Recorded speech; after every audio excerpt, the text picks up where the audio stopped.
Emotional support animals aren't a joke, they're lifesavers.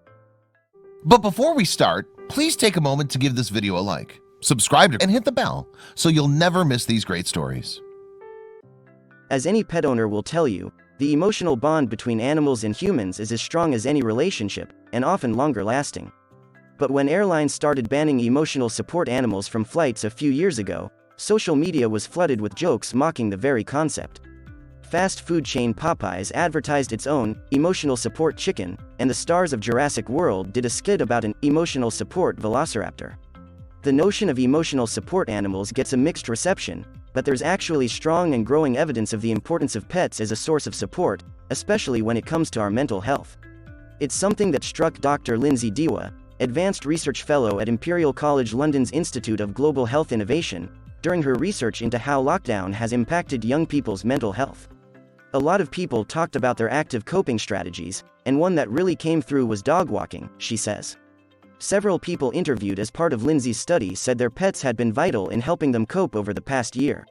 Her findings chimed with her own experience with her border terrier, Baxter, who she describes as the biggest source of support I could have asked for. He definitely reduces my stress levels and anxiety, she says. But more importantly, I think he made me have a routine. Just going out for 2 walks a day, the sense of walking combined with nature, and being away from your flat I think just really helped. Lindsay's research showed a clear link between keeping a routine and improved mental health during lockdown, and for many people, their pets played a crucial part. This role isn't limited to lockdown. Mounting research backs up the impact of animals on our mental well-being, with dogs in particular found to boost our serotonin and reduce levels of the stress hormone cortisol. It's these benefits that led Erin Chalk to first consider getting an emotional support animal of her own. She'd always wanted a dog, and began looking into their psychological benefits while going through a particularly bad patch with her own mental health. After contacting various adoption centers, she finally found Rosie, a rescue dog from Romania. I always say Rosie saved me, and I saved her, she tells Unilad. Erin lives with anxiety, depression, body dysmorphia and OCD, and says that Rosie has not only been a companion, but a way for her to be able to look past her own struggles. The thing that I most struggled with, when I was really in the depths of mental illness, was getting out of bed, she says. But now I don't have an excuse, because I have a responsibility for her, and if I don't get up and take her for a walk, no one else is going to do it. I remember hours and hours, where I've just sat in my brain and been awful to myself. But with Rosie I don't have the opportunity to do that. It's like she'll do something hilarious and it just immediately sparks me back into the present moment. There's an important distinction to be made between animals trained to support people with certain psychological conditions and our everyday trusted companions, and it's worth reminding that pets aren't a substitute for other treatments for those struggling with mental illness. Erin goes to therapy regularly and takes medication for her mental health conditions, but says that Rosie is a key part of her wider coping strategies. She's keen to remove the stigma of mental illness, and discusses her own experiences on her YouTube and TikTok channels. Emotional support animals aren't well understood in the UK, but their importance has long been acknowledged by mental health professionals. Animal-assisted intervention is a recognized type of therapy that involves using animals, often dogs, to help promote positive social, emotional and cognitive functions in patients. TheraPaws is one group that provides dogs for animal-assisted intervention programs. Founded by London-based animal charity Mayhew in 2012, TheraPaws pairs volunteers and their dogs with programs in care homes, hospitals, schools and beyond, and has seen firsthand the support the animals can provide. The dogs are able to see who needs what kind of engagement. They've actually been able to interpret that through body language, says Dushanka Singh, corporate and community officer at TheraPaws.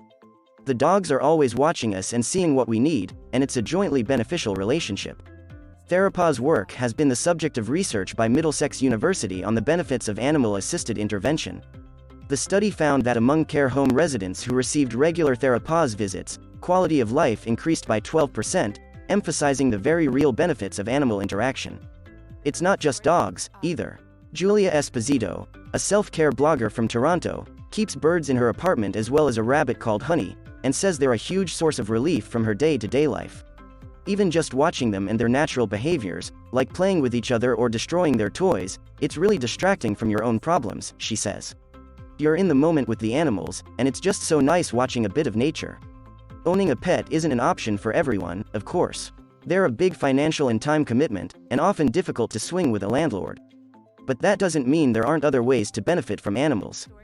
As a touring comedian, Juliet Burton isn't in a position to have her own dogs, but dog sitting for other owners has helped her to manage her own mental well-being and mental illnesses.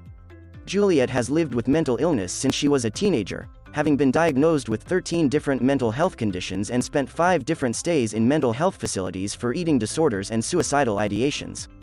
Dog sitting, she says, helped keep some of those illnesses at bay during the dark winter days of the second lockdown. It's one of those strange things with mental illness. When I can't look after myself, when my mental illnesses are so thick and debilitating that I cannot look after myself, if there's a dog to look after, it does shift something, she says. It doesn't cure the mental illnesses, but I think I haven't relapsed as strongly as I would have otherwise. For Juliet, who is an ambassador for Rethink Mental Illness, the dogs help facilitate other ways to manage her mental health, whether it's exercise, fresh air, or the physical touch she's been missing from friends. She often combines dog walks with phone therapy or catch-ups with friends. And on days when human contact is too much, the dogs will always be there as a little bridge between the isolation of mental illness and human connections. As Juliet gets ready to head back out on tour next month, she's having to think about scaling back her dog sitting, but she encourages others looking to benefit from a human-animal bond to give it a try. I'm now in love with these dogs and I don't want to break up with them, she says.